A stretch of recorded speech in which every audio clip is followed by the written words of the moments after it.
They had this no cash blackjack table that was set up in just the hallway of the hotel. Yeah. There was people like betting on stuff, and you'd have to like bring something to the pit boss, and the pit boss would accept it. I watched a woman bet her hair. There was a guy in a gonzo mask, and he was just like, "Don't you love losing? Isn't it? It just makes winning better. Isn't it great?"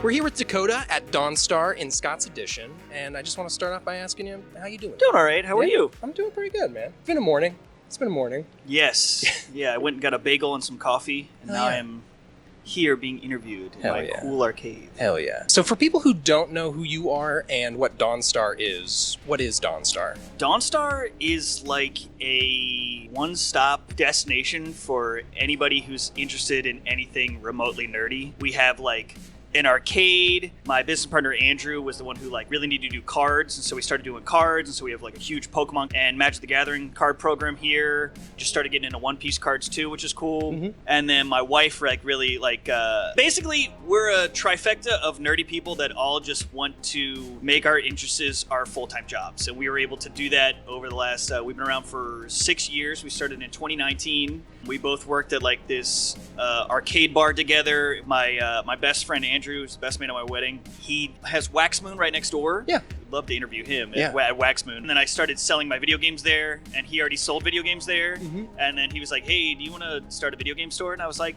"Okay." Did that, and we were down the street in like a small, like 800 square foot spot for like 4 years. Mm-hmm. We were able to slowly kind of build up a savings. I worked 2 full-time jobs and then also did this until like 2021. My wife was doing that too, or she was my partner at the time, but now she's my wife. We just kept on chipping away at it and slowly growing it. Now we were able to move into this space. Been here since 2023. Oh yeah. So it's like you're sitting in the like one of the best arcades. I wouldn't say biggest. We have like 37 games, I think, in here. Holy shit, okay. A lot of the stuff is imported from Japan. We try to specialize that. Like you can go and play Pac-Man and Mario kind of like anywhere else, but we want to have like an eclectic collection of like stuff that very like specific. People who are into video games are like going to want to come and check out. Yeah. Oh, yeah. No, I love that. Oh yeah, and then we're a retro video game store too. Also that. Yeah. We sell retro video games. Yeah, hell yeah.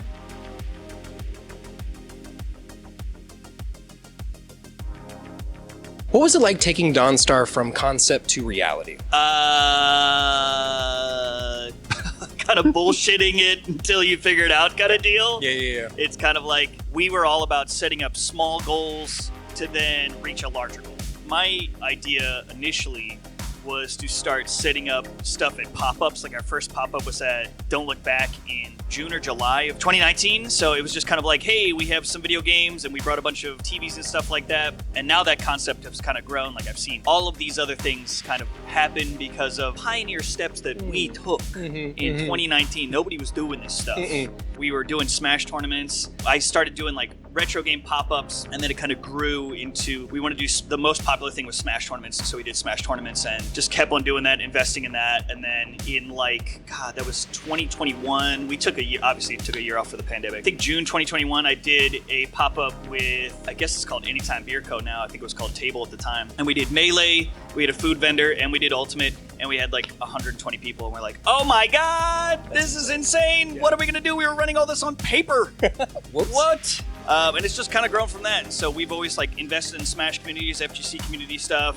Now the Magic the Gathering community and like Pokemon, TCG stuff, that's been able to grow too. So that's like, we always want to be like not just sitting in one thing and being like, hey, we're going to invest just in one thing. We want to invest in all the communities that want to support us. Yeah. And they all kind of like feed into each other. They all feed into each other because people who play Pokemon also play Smash. People who play fighting games also want to come and play the Street Fighter cabinet or, other stuff like that. So yeah. Why Richmond? So I was born in Philadelphia in Heinemann Hospital, which isn't even there anymore. And I was raised there until I was about 11 years old. My parents bought like a paper fake mortgage house. And they were like, oh, mortgages will never fail. No. It's 2006. Nobody will stop paying their mortgage. Rates won't change. And I was in Matoaka, Virginia. That's where I went to middle school and graduated high school. Went from Center City, Philadelphia to literally bumfuck nowhere. Sorry if I can't cuss. No, you can cuss. Okay, cool. Cusses are cool. I went from being able to like walk to school and like do all this other stuff to like, we can go to the gas station and get Skittles and Gatorade. That's kind of cool. What a treat. So Yeah. just mostly stayed inside and played video games. Richmond has been my home for the last 20 years. Okay. I think 20 years, or Oh. Central Virginia area. But I just fell in love with it. I love the arts culture. I love the bird theater. Like I got engaged I engaged my wife at a Smash tournament we did there. It's just like a city that is like almost like a small microcosm of like the things that I loved about Philadelphia, where it's like everybody's really down to earth. It's still kind of got that grungy punk culture, even though it's kind of A little trendier. yeah, it's trendier now. It's a beautiful city. I think everybody is super cool. Everybody wants to see Richmond be successful. I think that's the coolest thing about Richmond is we all like believe in it. Yeah. And that's why we wanted to invest in Richmond, because it's like Richmond needs something like this. Richmond, and it's an open canvas for really this is. stuff. It really is. What do you want people to feel when they first step into Dawnstar? Oh my God, I didn't know a place like this existed in Richmond. Oh my God, I remember that. And I want their interests that they don't really get to talk about at their like everyday job, things that they are like, you know, they keep quiet about, and they're like, oh, well, I also like this. And this is a place where I can express that I like these places. And the guy behind the counter with the dumb mustache will talk to me about Sonic Unleashed for 30 minutes. So yeah, we want it to be a safe space from people who want to talk about their interest or be interested in the things that they don't get to talk about normally with their like friends and family. And they're like, oh, don't you like video games? And Nintendo. Yeah. Well, the craziest thing to me about like video game culture is that it is somehow the biggest economy for media Yeah. and still like a niche thing, which is so weird to me. It's like the biggest media thing. Like if you take movies, it doesn't even like really hit like the market cap of like what video games do, which is and crazy. and it feels very still under the radar kind of. Yeah, it's in like terms it's of, like niche still, which is it's not weird. taken seriously. It's weird. Yeah, it's very weird. It's bullshit. I agree. What is a foundational gaming memory for you? Playing as Luigi in Super Mario World, watching my dad play as Mario and clear a level, and then me die immediately, and then watching my dad clear the level that I couldn't do. That's why I really like Luigi. Like Luigi and Peach were on me and my wife's wedding toppers. I chose Luigi because I was always player 2 and I played with my dad. And then also like teaching my grandma, shout out Abba, like to be player 2. Like I would play as Mario, she would play as player 2, and I would try to teach her how to play Super Mario World. And she just did not get it. But I loved it, so I was like, "Oh, I gotta do it." My dad did me, and like taught I taught my grandma how to do that. Or when you drop out of the helicopter in Sonic Adventure 2 Battle, Okay, yeah. and you just have that like bass line that comes in, like woo! Like that's like when I saw that happen, it blew my mind open. My little Mario kid brain went, "They can make games like this." Another one is I saved up. There's actually a journal entry I posted on the Dawnstar Instagram. When I was 7 years old, I wrote like a journal entry of like, I saved up half of my money and my dad said he would go 50-50 on a GameCube with me. This is, I bought it pre-owned so I could buy more games. And I was like, that's what I do now. That's like, foreshadowing. Foreshadowing. Whoa. Yeah. So crazy. So those are like the 3 big ones, yeah.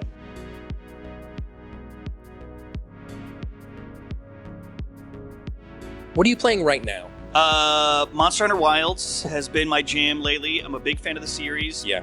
I started with 3 Ultimate on the Wii U and 3DS, 4 and Generations and all that stuff. I didn't play World, but Wilds has been really cool because all of the quality of life stuff that was so sluggish and boring and such a headache in the first game, it's just so natural in Wilds. And then I'm playing Balatro. I'm obsessed with Balatro. It's like I had to get it off my phone because I'm playing it too much, Balatro. Yeah. I buy Balatro for all my friends because they're like, oh, what are you playing? And I'm like, This. it's $10 on Steam. Here you go. You're There welcome. You go. You're welcome. Yep. And also, I'm sorry. Yeah. So I'm playing that. Me and my wife were playing Blueprints last night. We just started playing that, which is super cool. It's like a roguelite, like house kind of game. And you're trying to solve this mystery and stuff like that. That's super cool.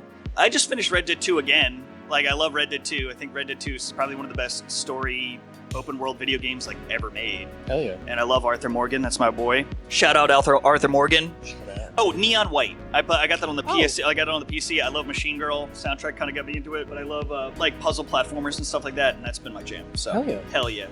I haven't played Neon White, but yeah, Monster Hunter Wilds is hitting hard. What's been the sickest item or collectible that has come through the doors of Dawnstar? Definitely all the porn figures you guys are trading into me. No, I'm just joking. It's probably we had a Starship Hector prototype cartridge on the NES, or they would send it out. They would have an internal copy that would go through the offices and stuff like that. So at HAL Laboratories in America, there was a Starship Hector like review copy or prototype copy that somebody had bought in a giant lot of NES games and brought to us. It actually he got it verified by the Video Game History Foundation, and eventually we sold it, but like really got into a really nice HAL Laboratories like collector's hands, which was sick. The other thing is probably the Lightning McQueen CRT we have upstairs. So yeah, we got one of those. We play Smash on it every week. Smash Melee every Thursday. But yeah, I think those are probably the two biggest ones. What's the funny thing is, like, I started the store with my whole Super Nintendo collection. I had like 280 Super Nintendo games. Started the store with that in 2019. I sold off my Earthbound. I sold all that stuff, even though it's my favorite game. That's probably another one of your questions. My favorite all-time game is probably Earthbound or Undertale. It was so funny because I sold it to a guy, and then he traded it back in, and then we had it for another 2 years. So, like, I sold it within the first year, and he was like, "Oh, I beat it. Here you go." And I was like, "It's back? You know, that never happened." Wild Guns is always like a game that I wanted so much when I was collecting, and it's coming to the shop a couple times. I think we have it in the shop right now. That was another one that like evaded me for so long.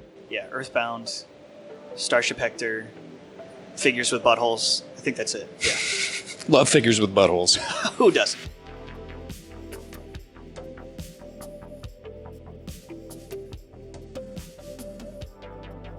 If money were no object, what's the #1 gaming collectible you'd acquire?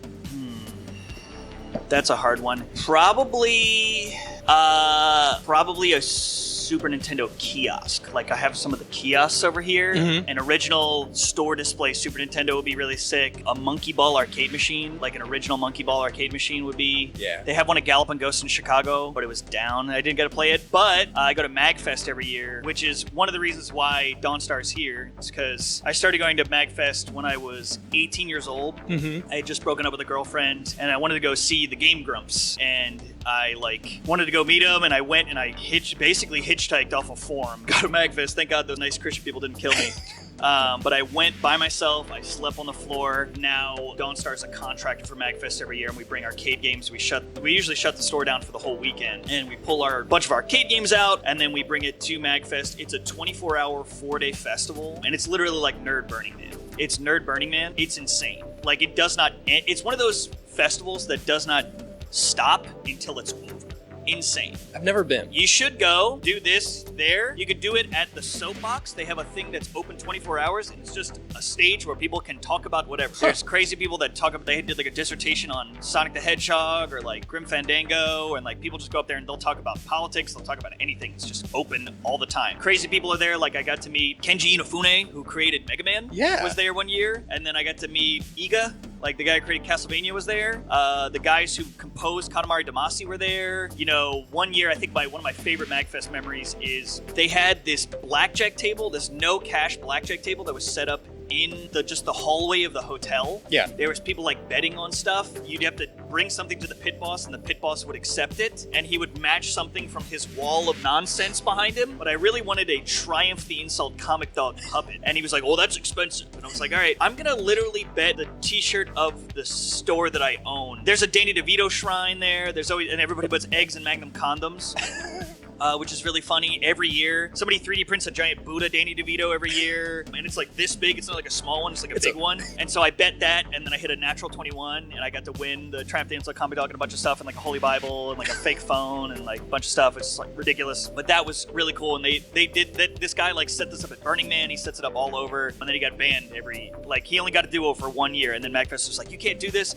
I watched a woman bet her hair, and she shaved her head at the table. I watched a guy lose his medical marijuana card.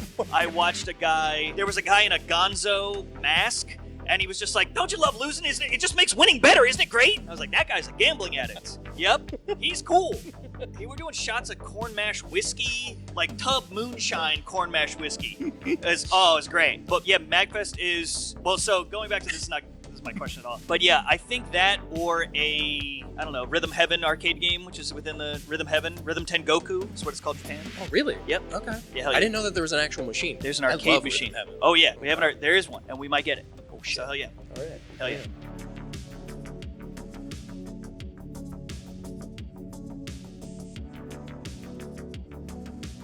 How do you think gaming brings people together in a way that's different from other forms of culture? You're actually interacting with the people directly. Yeah. Like if you go watch a movie with someone, you're passively enjoying that and observing it at the same time, where gaming is you are sitting next to that person playing directly against them or playing with them, and you're experiencing it together simultaneously and interacting with it simultaneously. So that's cool. Mm-hmm. I think that's something that you don't get anywhere, especially in the arcade. That's why like Andrew really is like so directly responsible for how much like actual interaction people have here, because I really kind of gravitate to more like the solo kind of games, where Andrew is like, no, we want stuff that people play together, like he like Gauntlet, Simpsons, GoldenEye, The Revenge of Death Adder, like that stuff. Like he is all about bringing those experiences to people, and I think that is so directly needed, especially in a world where we were so separated for so long. Having that like experience of like busting through a beat 'em up together or playing like a shooting game or like House of the Dead together with somebody is just such a unique experience you can only get in an arcade and only through video games.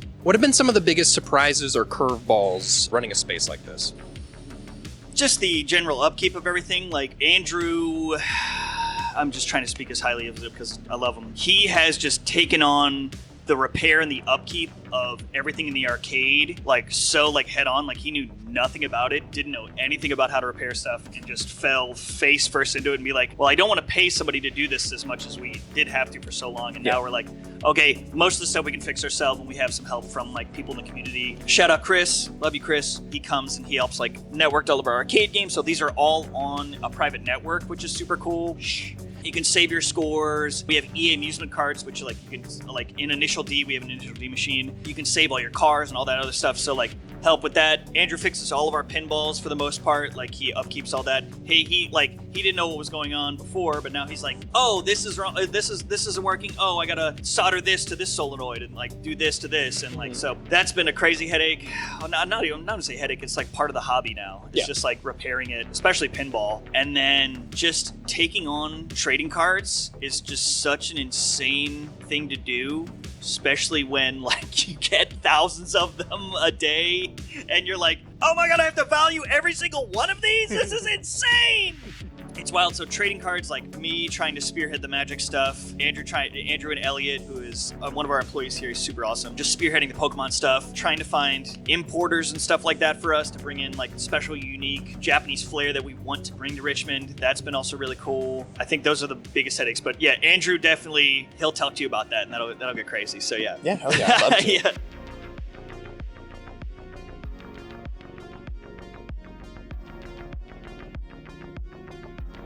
Are there any local artists, venues, or small businesses that you love collaborating with? One of my closest friends, his name's Ian Hess. He's an incredible visual artist. He owns a art supply store called Supply on Broad Street, right in the middle of the Arts District, right next to VCU. And he actually started a nonprofit called Little Giant Society that I've been helping him organize a fundraiser for. He's trying to build Richmond's first arts park under the Manchester Bridge. So he's trying to get the city to build a public art space that people can just go and spray and tag and stuff like that without, having to deal with police or any of this other stuff, and just have a public art space for anybody to go, hey, you want to get a painting merit badge in Girl Scouts, you can go to the public arts park and do it. Ian Hess is like one of my best friends. Love that guy. Shout out Ian. He's such a passionate dude that like while he could have done something privately, he wanted to make sure that it was paid for by the city, and the city being like, hey, we are an actual arts place. There's this beautiful mural project that was down on the canal. We just became a pickleball court for yuppies. He's like, okay, take all your anger from that and let's turn it into organization and unity around a public space for Richmond to be a public art space. I would say Supply. I'd obviously say Wax Moon. My good friend is like the head brewer of The Answer. He was in my wedding, my friend Zach Warren. He's like an amazing dad, one of the funniest people I know. So like love The Answer. That's like where we started all of our tournaments and stuff like that. It was really where our first home for all of our organization stuff, and now it's kind of grown into its own thing. I think Corey over there is doing a great job. The Answer, I would say we do our stuff at the Vale. I love the Vale. All the people at like Eleanor and CJ and Matt and all them, and Coachy Loco, my friend Nelson. He's like my entrepreneurial like mentor. Like I want to be like him. Like he's a very successful Mexican guy. Been able to open up all these businesses. He just opened up a tequila brand. He opened all this other stuff. He's great. Zorch Pizza. Literally, he is the sweetest person in the entire world. I want to do something like this for him, where I interview him and just like film him like making pizza, because we talked about video background. But Rob Zorch is probably one of the nicest people I ever met, and his whole staff is incredible. They always like welcome me really well. I love Zorch Pizza. Yeah. Sorry if I forgot you. I love all my small business friends. You guys roll. Knowing you're a big food guy, if you could pair a gaming experience with a specific dish, what would be that combo? Well, the one that I do the most is Balatro and Faux Just me playing Balatro and Faux Richmond's best kept secret that I won't shut the fuck up about. It's a cash only faux place that's in like a house almost in the West End. Mm-hmm. It's cash only. It's run by this guy Denzel and his wife. It is literally the best pho you will ever have. And like I always take my friends there. I get the Vietnamese iced coffee with like the condensed milk, and I get fried pork rolls, and the pho. I get number 11, so Thai Nam. Play Balatro by myself, and like sit next to, there's like a Vietnamese Elvis and Vietnamese Aaron Brockovich. And there's like Vietnamese Adam and Eve and like all these crazy things in there. Love that. That would be, I guess, gaming experience. That's like what I personally do. If I have a day off and it's like not insanely hot out, I'm gonna go get a bowl of pho and play Balatro by myself. I did this for a while. Like I paired video games and food together. Yeah, that's my answer. I Balatro and Faux because that's what I do. That works for me. Yeah, hell yeah.